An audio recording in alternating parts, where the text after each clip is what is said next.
And welcome. आप देख रहे हैं ख्याल आपका और मैं हूं आपके साथ गुंजन मित्तल। आपका फिर से स्वागत है आपके अपने हेल्थ सेगमेंट में, जिसका मकसद है आपको हेल्थ से जुड़ी हर जानकारी देना। आज हम बात करेंगे कंजेनाइटल डिसऑर्डर यानी बर्थ डिफेक्ट के बारे में। भारत में हर साल 1.7 मिलियन से अधिक बच्चे जन्म दोष के साथ पैदा होते हैं। मतलब 1000 बच्चों में 60 से 70 बच्चों को कोई ना कोई बर्थ डिफेक्ट होता है।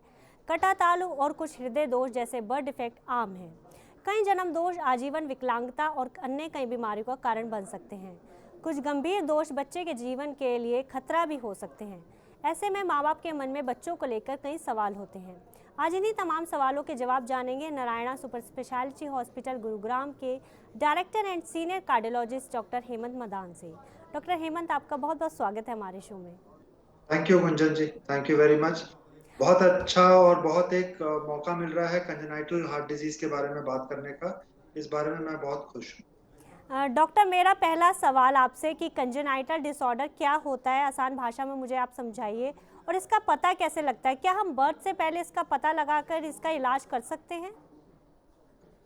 गुंजन जी, ऐसा है कि कंजेनाइटल हार्ट डिजीज हार्ट की वैसी बीमारी होती है जो कि बच्चे को पैदा होने के समय से ही होती है।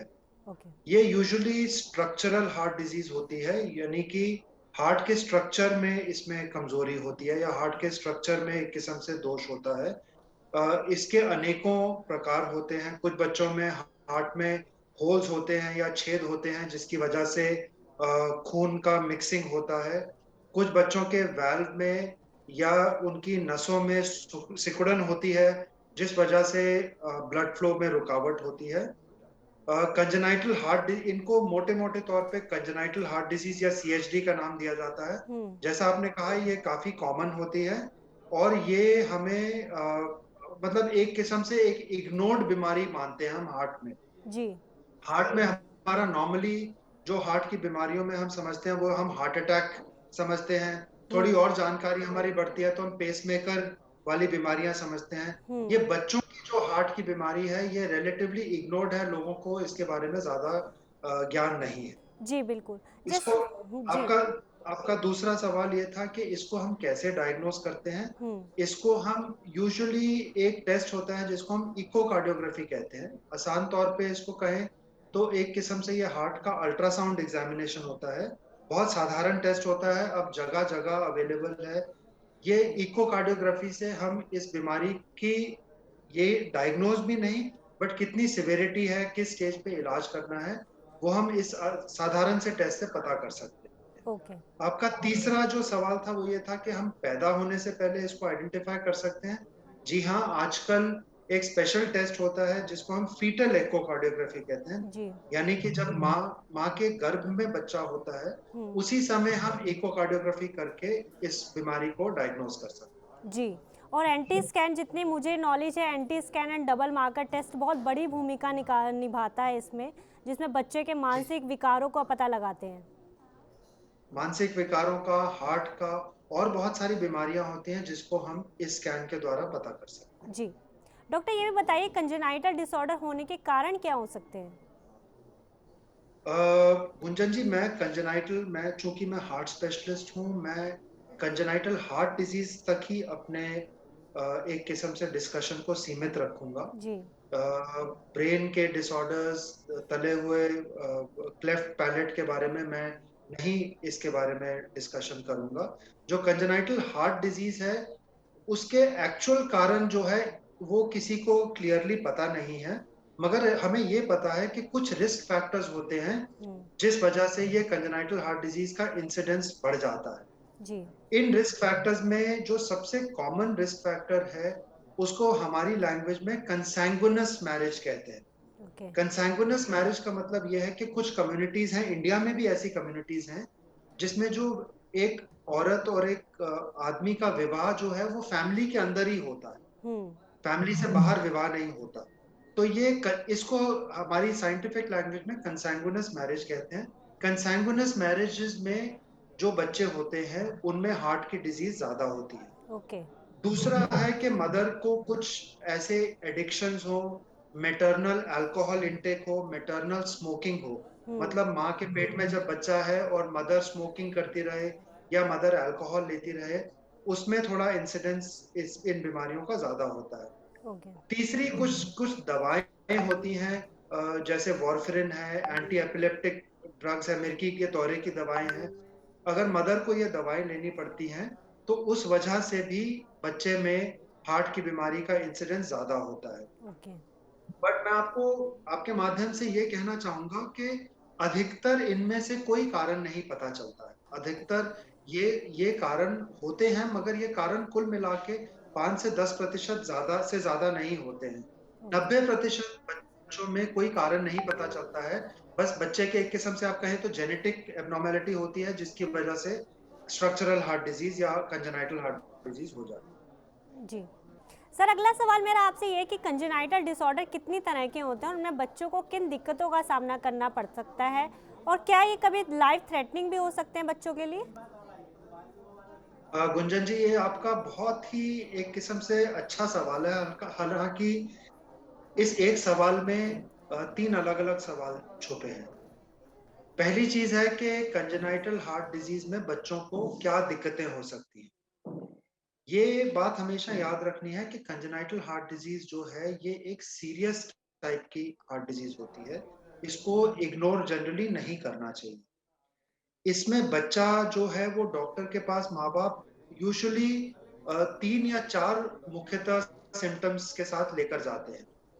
पहला सिम्टम होता है जिसको हमारी लैंग्वेज में कहते हैं फेलियर टू थ्राइव। एक बच्चा जब पैदा होता है तो वो उसके एक एज अनुसार उसका डेवलपमेंट और प्रोग्रेस होता है। जब बच्चा अपनी एज अनुसार डेवलप या प्रोग्रेस ना करे, उसको हमारी लैंग्वेज में फेलियर टू थ्राइव कहते हैं। ओके। दूसरा दूसरा सिम्टम होता है जिसको हम कहते हैं रिकरेंट चेस्ट इन्फेक्शंस। इंडिया में आप जानते हैं कि बच्चों में छाती के इन्फेक्शन, निमोनिया, जी। हल्का निमोनिया, खांसी, जुकाम काफी काफी कॉमन होता है। जी। मगर उसकी एक लिमिट हम मानते हैं। अगर वो लिमिट से ज्यादा हो, अगर एक साल में 3 एपिसोड से ज्यादा हो और हर एपिसोड के लिए बच्चे को एंटीबायोटिक देने की आवश्यकता पड़े, तो हम इसको कहते हैं कि ये रेस्पिरेटरी इन्फेक्शन की फ्रीक्वेंसी एक लेवल से ज्यादा है और ऐसे बच्चों में हमें हार्ट की बीमारी का शक करना चाहिए। ओके। तीसरा जो सिम्टम होता है बच्चे में, वो होता है, वो एक अलग किस्म की बीमारी होती है जिसको साइनोटिक हार्ट डिजीज कहते हैं। और इस बीमारी में बच्चा नीला पड़ जाता है। यूजुअली शुरू शुरू में माँ बाप बच्चे ये नीला पड़ना नोटिस नहीं करते। बट जैसे जैसे बच्चा बड़ा होता है, 2 महीने का, 3 महीने का, तो जैसे वो जोर से रोता है तो माँ बाप नोटिस करते हैं कि उसकी उंगलियां या उसके जीभ जो है वो नीली पड़नी शुरू हो जी। जाती है।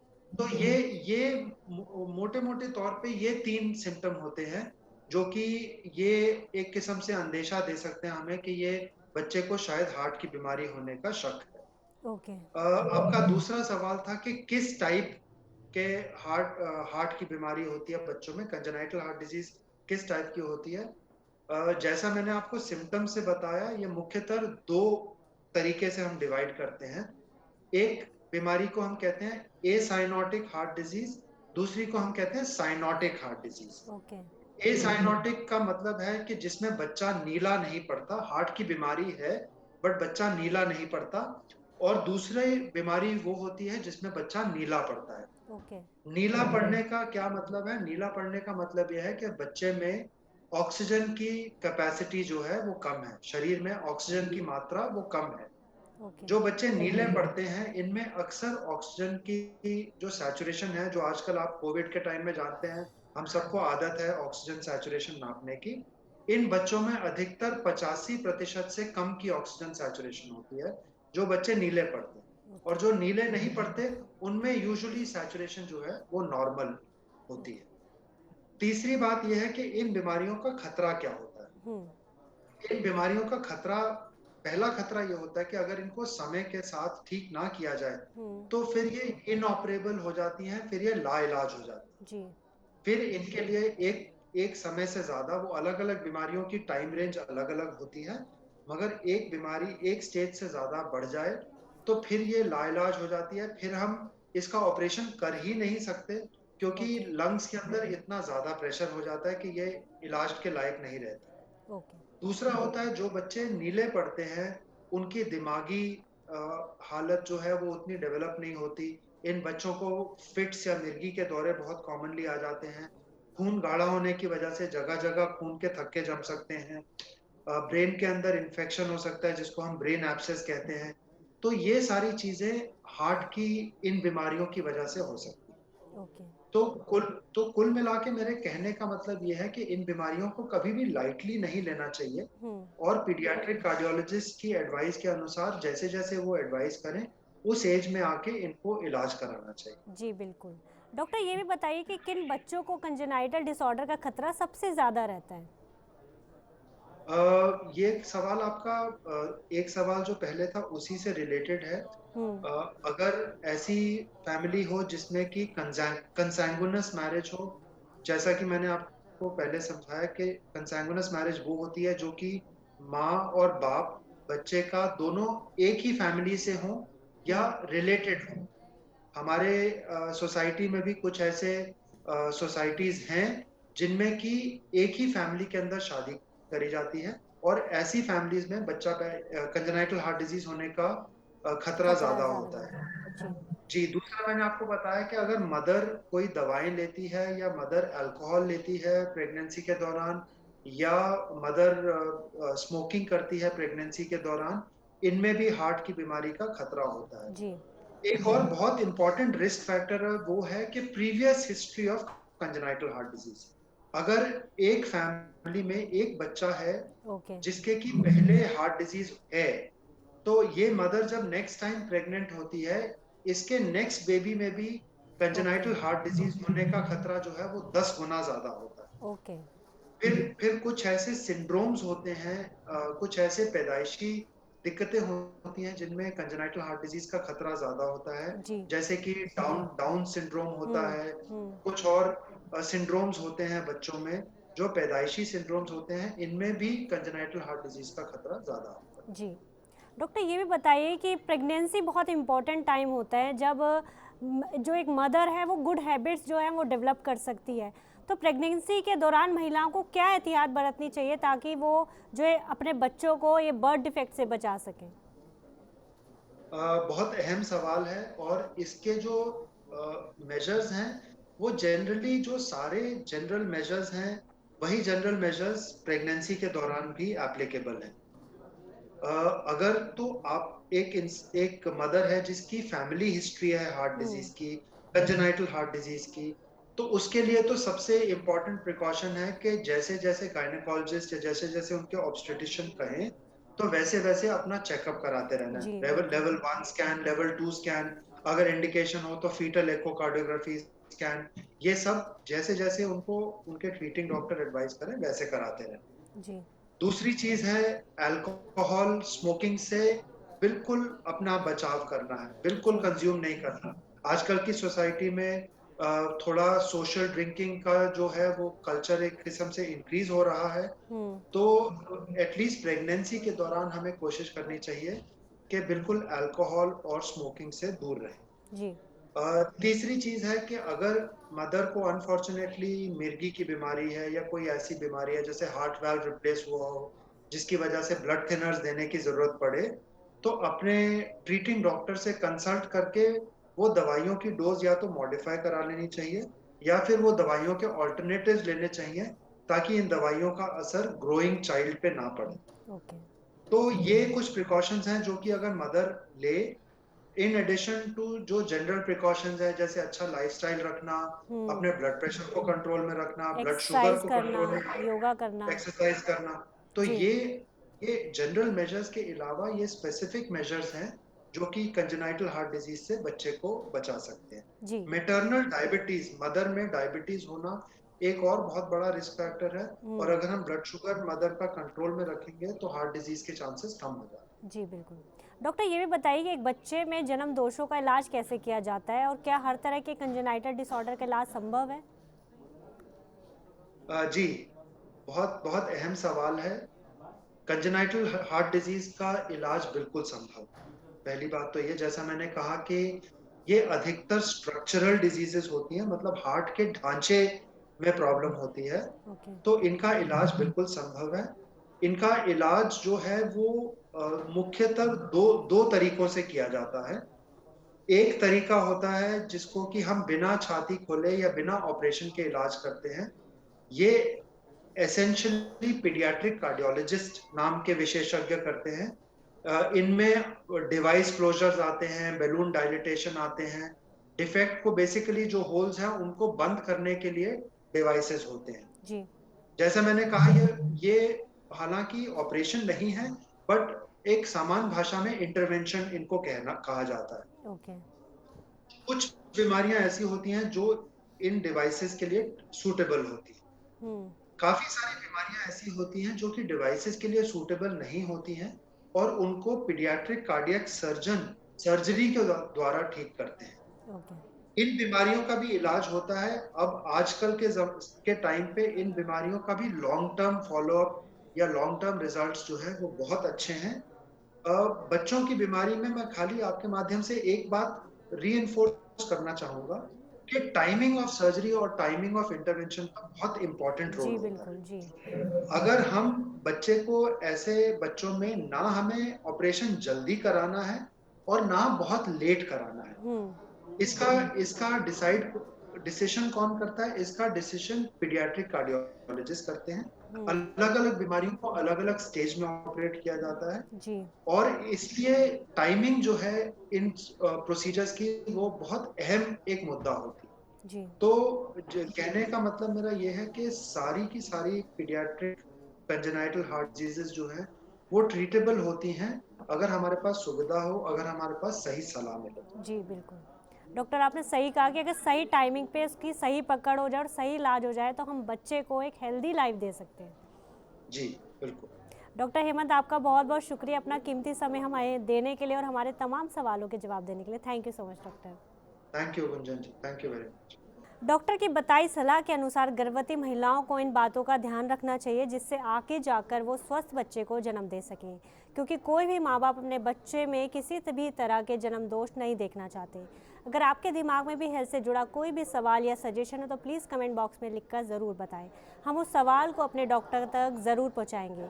आज के लिए बस इतना ही। अब हमें दीजिए इजाज़त। हम कल फिर हाजिर होंगे एक नए विषय के साथ, एक नए गेस्ट के साथ। तब तक आप स्वस्थ रहिए और अपना और अपनों का ध्यान रखिए।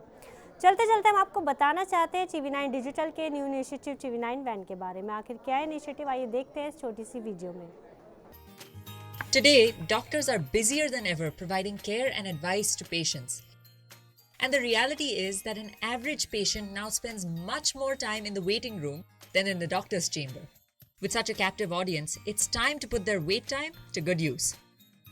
Introducing TV9 Waiting Area Network that provides premium patient engagement experience through engaging and informative videos. These videos are created keeping in mind an Indian patient seeking medical attention. TV9 Waiting Area Network provides a perfect platform for educating the patients on everything a doctor's practice has to offer while elevating the doctor's brand at the same time. As a doctor, all you need is to have Wi-Fi at your clinic and we'll take care of the rest.